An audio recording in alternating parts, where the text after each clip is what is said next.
Flight combat games should make you feel like this, and they should look like this. So why do so many look and feel like this? No disrespect to Ace Combat 6 here, but something is missing. Some of you will object to this. Ace Combat is already video gaming's top gun, you cry, and the series has been the undisputed king of air combat for decades. But check this out. After you finish a mission, you're presented with a replay. Invariably, you'll look at footage of your maneuvers and kills and think, man, that's so awesome. Why does this look cooler in the replay than in the gameplay? What Ace Combat 6 and so many other flying games don't truly capture is the dynamism. It's inherent to flying, so why is it missing? And how can you inject it? After Ace Combat 6 came out, 2 games followed it that tried to reinvent the air combat genre. They endeavored to add dynamism, intensity, and never-before-seen thrills to the fantasy of being a fighter pilot. Over the next several minutes, I'm going to show you how these 2 teams tackled this problem head-on, and why they succeeded. Before we do that, let's examine the state of play when Ace Combat 6 was the newest Ace Combat title. After all these years, Ace Combat 6 is still my favorite flying game. But typically, it looks like this. The default camera is detached from the aircraft, removed to give you perspective. It remains oriented to your aircraft, so if you roll, the plane stays in place on screen, and the world rotates around you. The player can freely move the camera around, but all of your primary control inputs are on the face buttons, so you're not going to be firing missiles or shooting your cannons at enemies and moving the camera at the same time. You can hold the Y button, and it will track your target, enabling you to sometimes get a cool angle of your aircraft executing maneuvers or releasing weapons, but that's as close as you get to the experience of watching yourself on the replay viewer go hog wild on some bandits. 4 years later, the team at Namco would release Ace Combat Assault Horizon. Make metal bleed! Sorry, got ahead of myself there. Hated by many and considered the black sheep of the franchise by all, Assault Horizon turns the established Ace Combat formula on its head. Say whatever you will about it, but this much is undeniable. Assault Horizon is a game with a vision. What is that vision? Intensity. It's even more intense than I remembered. It's so intense. The visuals? Intense. Music? Intense. Gameplay? Intense.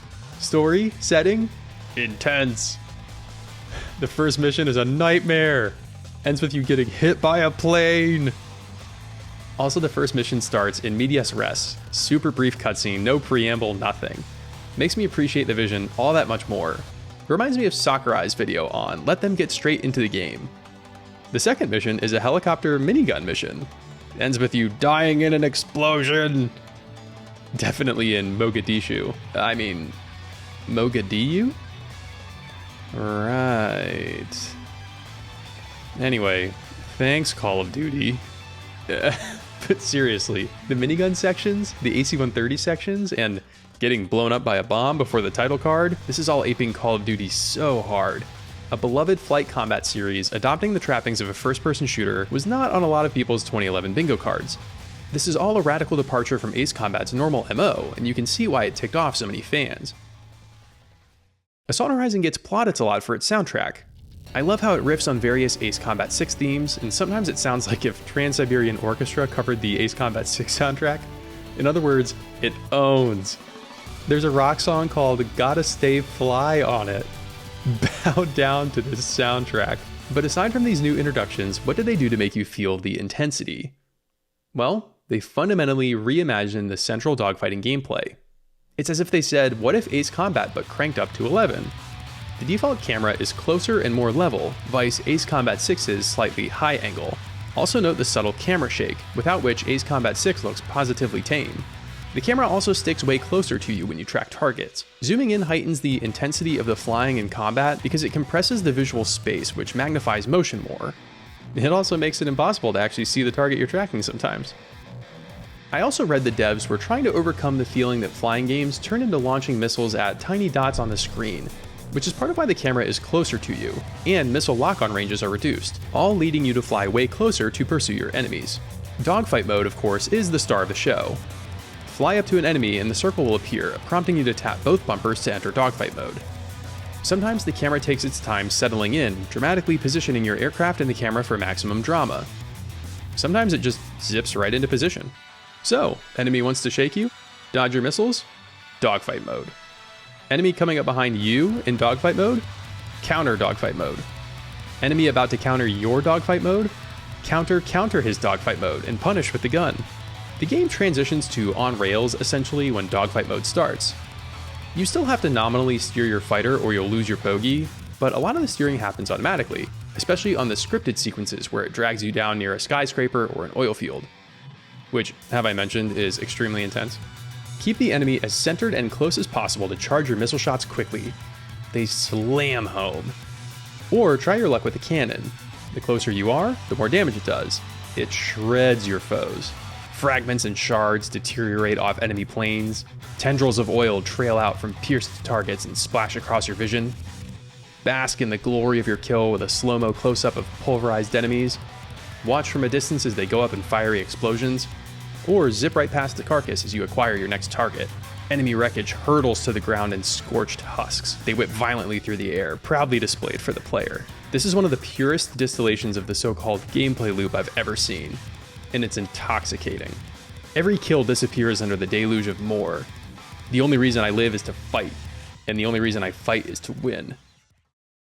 Now, if Ace Combat Assault Horizon has a weakness, it's the control.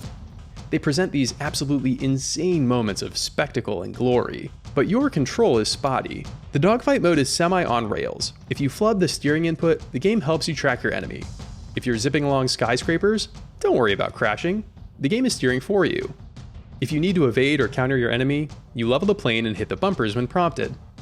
There's not zero agency, but there's not a ton. You finish the game invigorated, but wondering if there's a universe where you can still experience the drama and intensity, but also the added satisfaction of your skill being the deciding factor. And so we enter HAWX. HAWX came out in 2009, 2 years after Ace Combat 6.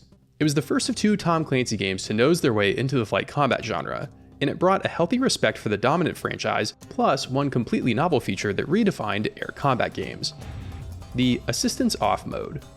See, in HAWX you can fly in one of 2 modes. Assistance On looks familiar. Camera locked to your jet, free camera control with the right stick, track targets with Y. In this mode, you can use your Enhanced Reality System, or ERS, to trigger assistance for things like intercepting a target, evading a missile, or avoiding enemy radars.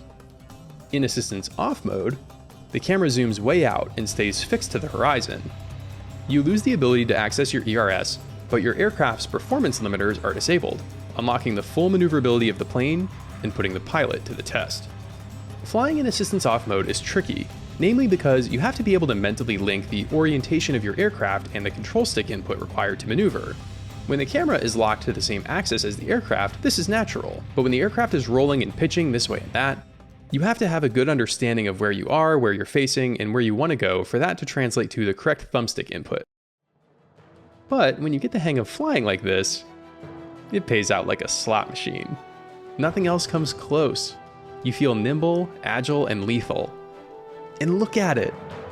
If you play a flying game and think it should look like this, then look no further. HAWX delivers. The secret is the camera. It's funny that both Assault Horizon and HAWX attempt to exhilarate players by adjusting the camera. Assault Horizon zooms your perspective way in, filling the screen with metal, creating a claustrophobic and chaotic experience of gravity-defying carnage. Admittedly, if the feeling you want to create is a high-octane adrenaline rush, Assault Horizon has the edge. But HAWX takes the opposite approach. Zoom it out, keep it level, and let the plane's awe-inspiring capabilities speak for themselves. And not just the plane's abilities, your abilities. If you see a beautiful maneuver leading to a devastating kill, it's because you manifested it. This is as good as it gets. When I think fighter jet, I think quick reactions. I think peak performance. I think dizzying maneuvers. If you want a game that exemplifies these qualities, it's HAWX, because you have the perspective and visual context you need to witness and appreciate what your aircraft is doing. Ultimately though, despite all this high praise, Ace Combat 6 is still my favorite flying game. Why? Well, part of it is probably nostalgia, but click on the screen to get my detailed thoughts on this titan of the air combat genre, and, well, stay fly.